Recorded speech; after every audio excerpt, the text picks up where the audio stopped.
Apakah diperbolehkan kita menikah dengan orang yang bukan warga jamaah sama kita? Boleh. Warga MTA ini kalau ditanya hukum pernikahannya ya tidak haram. Boleh warga MTA menikah dengan yang bukan warga MTA, asal ya, sholat 5 waktunya tertib dan berfungsi. Itu secara hukum pernikahan secara syariat. Namun di Majelis Tafsir Al-Quran ini dianjurkan putra-putri warga MTA hendaknya menikah satu sama lain. Mengapa? Putra MTA kok dianjurkan untuk mendapat putri MTA, begitu pula sebaliknya. Untuk meminimalisir problematika rumah tangga yang bisa jadi sampai pada taraf perceraian hanya gara-gara perbedaan paham keagamaan. Ya, jangan sampai hanya gara-gara beda paham keagamaannya, yang satu meyakini kunut, yang satu tidak, suami istri senantiasa ayal-ayalan gara-gara kunut. Mungkin suaminya meyakini kunut, istrinya tidak. Suami memaksakan istri untuk ikut kunut, istrinya juga memaksa suami untuk tidak kunut.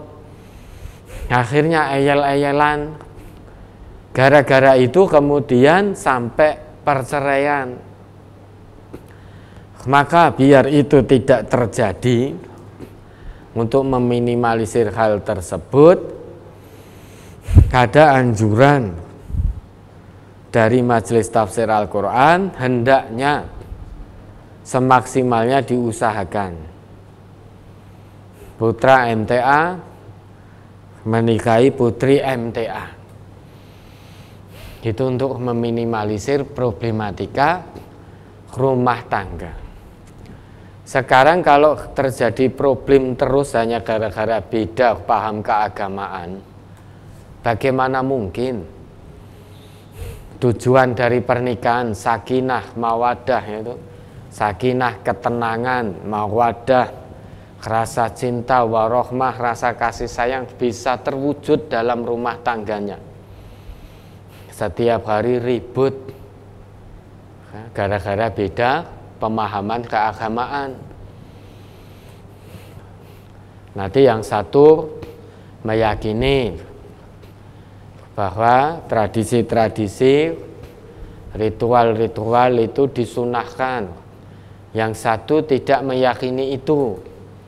Lah kebetulan keluarga besarnya melakukan tradisi tersebut. Istrinya diajak tidak mau. Karena meyakini ya, belum mengetahui ilmu tentang hal itu. Karena belum mengetahui, sebagai bentuk kehati-hatiannya maka tidak mendatangi. Nah, suaminya, kalau istrinya tidak datang, suaminya malu dengan keluarga besarnya. Wis pokoke teko ning kono meneng, wis ora usah ngopo-ngopo. Istrinya meyakini, memahami, kalau saya datang di tempat itu, meskipun saya hanya diam, sependek ilmu yang baru saya ketahui, diam saya di situ itu menunjukkan saya selemah-lemah iman pun tidak punya. Nah, akhirnya timbul cekcok, yang suami malu dengan keluarga besarnya karena istri tidak datang, istrinya tidak mau datang karena meyakini ilmu yang dia ketahui bahwa hal tersebut sebagaimana yang sudah istri ketahui istrinya belum mengetahui ilmunya, maka tidak mendatangi, sehingga cekcok, ribut, cerai. Nah, untuk menghindari hal-hal yang demikian, maka ada anjuran di MTA, usahakan secara maksimal.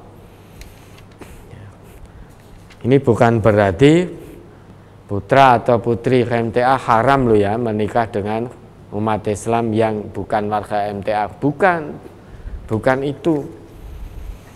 Secara hukum, kalau laki-laki tadi yang bukan warga atau perempuan tadi bukan warga MTA, namun sholatnya tertib dan berfungsi sebagaimana fungsi yang telah ditetapkan oleh Allah, dia muslim atau muslimah, maka hukum pernikahannya sah sesuai dengan syariat. Adapun putra MTA nikah dengan putri MTA itu anjuran dari majelis dengan pertimbangan-pertimbangan yang sudah tadi dijelaskan. Di samping itu, saat ini tidak kita pungkiri, putri MTA jumlahnya lebih banyak daripada laki-lakinya, bukan begitu Ustaz Ghazali? Ya. Putri MTA itu jumlahnya lebih banyak. Kalau sekarang putra MTA atau laki-laki warga MTA menikah dengan yang bukan warga, sedangkan putri MTA itu mematuhi nidom, hanya akan menikah dengan warga MTA biar sama pemahaman keagamaannya, ya. Maka berapa banyak putri MTA yang belum bisa mendapatkan imam, mendapatkan kepala rumah tangga. Wong andai kata putra MTA itu nikah dengan semuanya dengan putri MTA, sekarang fakta ya, membuktikan, misalkan ya, laki-laki warga MTA jumlahnya 30, putrinya itu sekarang ada 60 atau 70. Kalau yang laki-laki tadi sudah nikah semua dengan putri MTA, misalkan putrinya 70, masih sisa 40 putri ini. Terus solusinya bagaimana? Sebetulnya Quran sudah memberi isyarat kuat, memberikan solusi.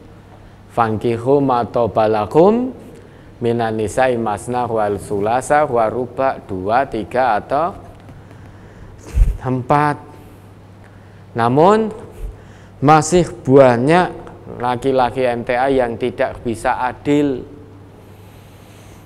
Fa'in khiftum fawahidah.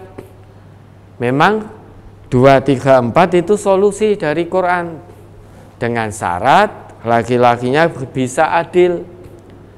Kalau tidak bisa adil, fawahidah, maka cukup 1. Jangan hanya gara-gara memenuhi hawa nafsu lantas menikahi 2, 3, 4. Padahal tidak bisa adil. Kalau tidak bisa adil berarti hanya menuhankan hawa nafsu. Kalau itu terjadi, khawatir tidak bisa adil, maka cukup 1. Sekalipun laki-lakinya itu bisa adil, tampaknya istri-istri kita itu perlu diedukasi, Ustaz, tarbiyah, pendidikan. Banyak yang belum siap. Hampir rata-rata istri-istri kita itu nggih monggo, sing penting ampun jenengan, kan gitu. Ya, terus bagaimana? Maka semaksimalnya ya. Kalau suami itu bisa adil, maka istri tidak berhak menghalangi. Tidak berhak menghalangi bukan berarti ditilap nih, tidak dikandani, diajak ngomong baik-baik. Karena istri kita juga manusia, punya hati, punya nurani. Jangan model tilap-tilap kayak begitu. Istri itu akan lebih siap kalau diajak ngomong dulu. Kalau tiba-tiba tahu di kemudian hari, oh iya itu sudah saya nikahi kok, kaget istri kita. Karena biar bagaimanapun para istri itu tercipta dari tulang rusuk yang bengkok. Dia kalau ngerti ujuk-ujuk maka akan bisa patah. Ya. Tiba-tiba nanti ngerti suaminya ternyata sudah punya istri lagi, patah nanti. Karena tulang rusuk yang bengkok. Beda ceritanya kalau diajak ngomong baik-baik. Ya, biasanya para suami yang sudah terjadi itu tidak ngajak ngomong, tetapi ngomongi. Ngomong itu contohnya begini. Lawang agama saja membolehkan kok. Saya mau nikah 2, 3, atau 4, apa urusanmu? Kamu istri melarangku, apa urusanmu? Wong agama saja, Quran saja membolehkan. Nah, itu namanya ngomongi. Ngomongi neng mung separuh, setengah-setengah. Memang membolehkan, tetapi syaratnya harus adil. Nah, harusnya begitu. Jangan hanya pinter ngomongi 2, 3, 4, apa urusanmu? Allah saja membolehkan, masa kamu melarang? Hanya cukup berhenti sampai di situ. Fa'ilam ta'dilu fawahidahnya tidak disebutkan. Nah, ini berarti karena dorongan hawa nafsu. Maka istri akan patah nanti. Kalau patah, istri akan minta cerai pada suami. Nggih pun monggo, namun ceraikan saya karena patah. Maka pelan-pelan diajak ngomong. Diajak ngomong niscaya. Kalau diajak ngomong, kalau betul-betul dilandasi ketakwaan panjenengan untuk nikah 2, 3, 4 itu, betul-betul ingin berbuat adil dan memang merasa bisa atas pertolongan Allah, nanti hati istri yang menggerakkan nanti akan Allah, dilunakkan oleh Allah.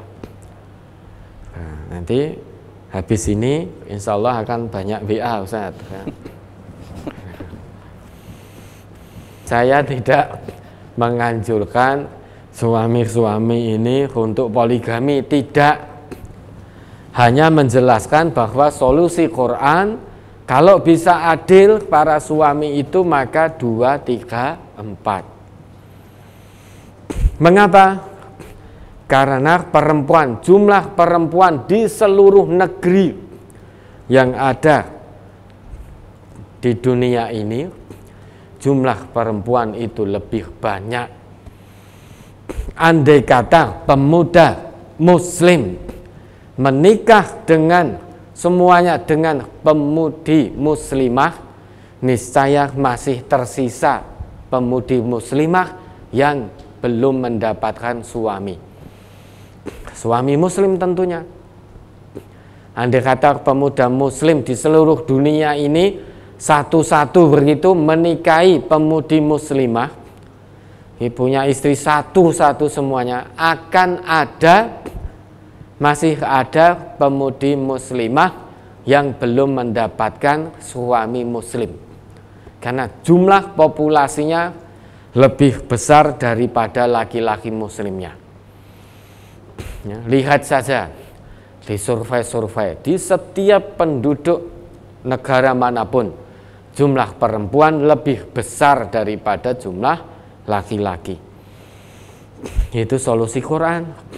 Lah nanti kalau muslimahnya tidak mendapatkan suami muslim karena suami laki-laki muslim tadi sudah dapat istri muslimah satu-satu, lantas apakah pemudi muslimah tadi akan nikah dengan laki-laki kafir, laki-laki yang beda akidah? Tentu tidak. Haram hukumnya. Maka Quran jauh-jauh hari Allah sudah mengetahui itu, maka Quran sudah memberikan solusinya bagi yang bisa adil. Kalau tidak bisa adil, fawahidah, satu saja. Karena kalau tidak bisa adil, maka dia nikah 2, 3, 4 sudah barang tentu memperturutkan hawa nafsunya. Yang terjadi apa? Maka istri pertama, istri tua itu akan dikalahkan. Yang awalnya lembut dengan istri tuanya, istri pertamanya setelah nikah dengan istri yang kedua, ketiga, karena dorongan hawa nafsu tidak bisa berlaku adil, maka yang awalnya tutur katanya santun terhadap istri yang pertama tiba-tiba menjadi kasar. Oh, kok iki bojo kaya gombal. Ada enggak yang begitu? Suami, oh bojo kaya gombal. Wes ora usah rembukan. Kamu istri kaya gombal. Loh, ini kata-katanya kasar. Kata-katanya kasar sehingga merasa dirinya itu karena sebagai suami merasa lebih mulia di hadapan Allah daripada istrinya, lebih bertakwa. Sekarang lebih mulia dari mana? Wong tutur katanya aja kotor.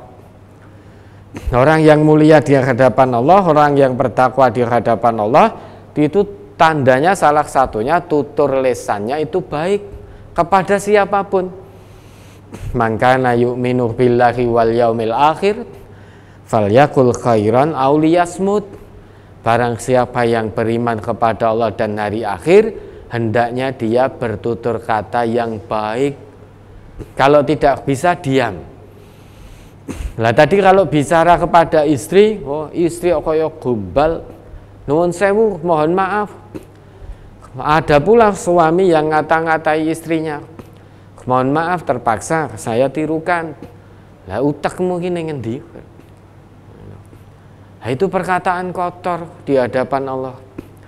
Masa iya suami yang seperti itu bertakwa di hadapan Allah padahal lisannya kotor kepada istrinya? Merasa lebih mulia, merasa lebih bertakwa karena terlahir sebagai laki-laki. Ar-rijal qawwamuna 'alan nisa. Tetapi lupa ada ayat yang mengatakan fala tuzakku anfusakum huwa a'lamu biman ittaqa.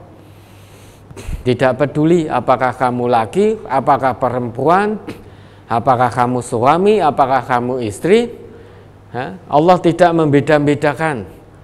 Yang ada perbedaan di sisi Allah itu adalah siapa yang paling bertakwa di antara kalian.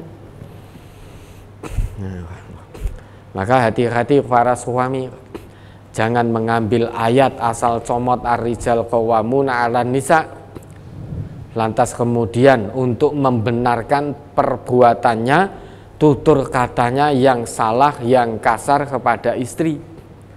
Itu berarti panjenengan sedang mendalilkan amal, mencari-cari dalil untuk membenarkan tindakan kasar panjenengan, tutur lesan panjenengan yang kasar kepada istri. Berarti sedang bermain-main dengan dalil panjenengan. Hati-hati. Ya, kita itu diperintahkan untuk mengamalkan dalil, bukan mendalilkan amal. Ya, itu kalau yang ditanyakan hukum pernikahan secara syariat, insya Allah sah halal selama muslim atau muslimah. Tandanya muslim muslimah berarti mendirikan sholat 5 waktu secara konsisten, istiqomah, tertib dan berfungsi sholatnya sebagaimana yang Allah tetapkan.